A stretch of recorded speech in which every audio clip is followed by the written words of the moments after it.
Alcatraz escape.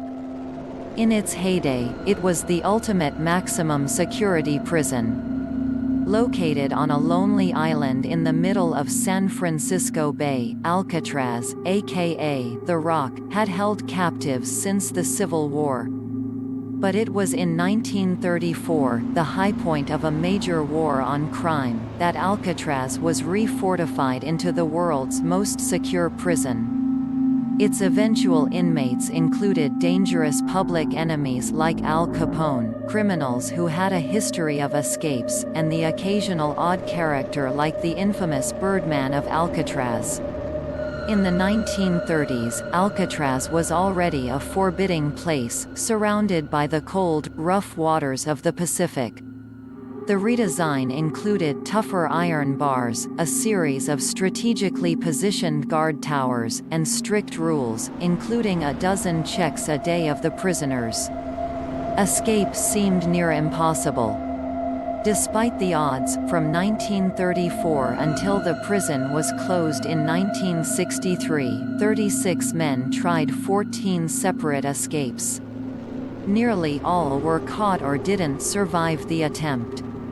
The fate of 3 particular inmates, however, remains a mystery to this day. Here is their story. Missing.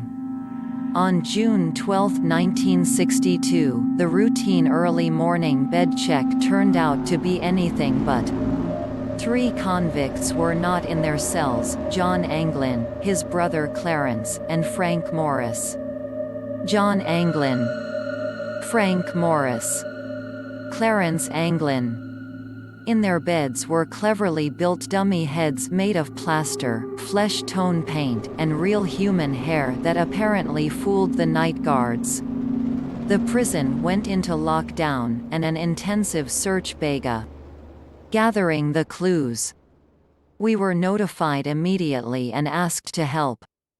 Our office in San Francisco set leads for offices nationwide to check for any records on the missing prisoners and on their previous escape attempts. All 3 had made them. We also interviewed relatives of the men and compiled all their identification records and asked boat operators in the bay to be on the lookout for debris. Within 2 days, a packet of letters sealed in rubber and related to the men was recovered. Later, some paddle-like pieces of wood and bits of rubber inner tube were found in the water. A homemade life vest was also discovered washed up on Cronkite Beach, but extensive searches did not turn up any other items in the area. Piecing together the plan. As the days went by, the FBI, the Coast Guard, Bureau of Prison Authorities, and others began to find more evidence and piece together the ingenious escape plan.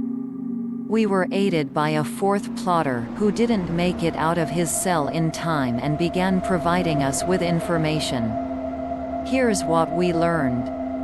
The group had begun laying plans the previous December when one of them came across some old saw blades. Using crude tools, including a homemade drill made from the motor of a broken vacuum cleaner, the plotters each loosened the air vents at the back of their cells by painstakingly drilling closely spaced holes around the cover so the entire section of the wall could be removed. Once through, they hid the holes with whatever they could, a suitcase, a piece of cardboard, etc. Behind the cells was a common, unguarded utility corridor. They made their way down this corridor and climbed to the roof of their cell block inside the building, where they set up a secret workshop. There, taking turns keeping watch for the guards in the evening before the last count, see the crude periscope they constructed for the lookouts. They used a variety of stolen and donated materials to build and hide what they needed to escape. More than 50 raincoats that they stole or gathered were turned into makeshift life preservers and a 6-by-14-foot rubber raft, the seams carefully stitched together and vulcanized by the hot steam pipes in the prison. The idea came from magazines that were found in the prisoners' cells. They also built wooden paddles and converted a musical instrument into a tool to inflate the raft. At the same time, they were looking for a way out of the building.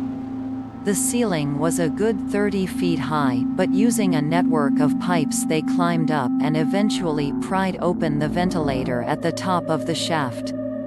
They kept it in place temporarily by fashioning a fake bolt out of soap. The escape. On the evening of June 11, they were ready to go. The prison informant, though, did not have his ventilator grill completely removed and was left behind. The three others got into the corridor, gathered their gear, climbed up and out through the ventilator, and got onto the prison roof. Then, they shimmied down the bakery smokestack at the rear of the cell house, climbed over the fence, and snuck to the northeast shore of the island and launched their raft. What happened next remains a mystery. Did they make it across the bay, get to Angel Island, and then cross Raccoon Strait into Marin County as planned? Or did the wind and waves get the better of them? Solving the mystery. Plenty of people have gone to great lengths to prove that the men could have survived, but the question remains, did they? Our investigation at the time concluded otherwise, for the following reasons. Crossing the bay. Yes, youngsters have made the more than mile-long swim from Alcatraz to Angel Island. But with the strong currents and frigid bay water, the odds were clearly against these men. 3. If by land.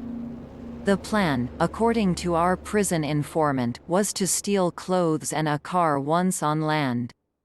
But we never uncovered any thefts like this despite the high-profile nature of the case. Family ties. If the escapees had help, we couldn't substantiate it. The families appeared unlikely to even have the financial means to provide any real support. Missing in action. For the 17 years we worked on the case, no credible evidence emerged to suggest the men were still alive, either in the US or overseas. The mystery continues. We officially closed our case on December 31, 1979, and turned over responsibility to the U.S. Marshals Service, which continues to investigate in the unlikely event the trio is still alive. If you have any leads or information to share, please call Deputy U.S. Marshal Michael Dyke of the Northern District of California at 415-436-7677. It's one mystery we'd all like to solve.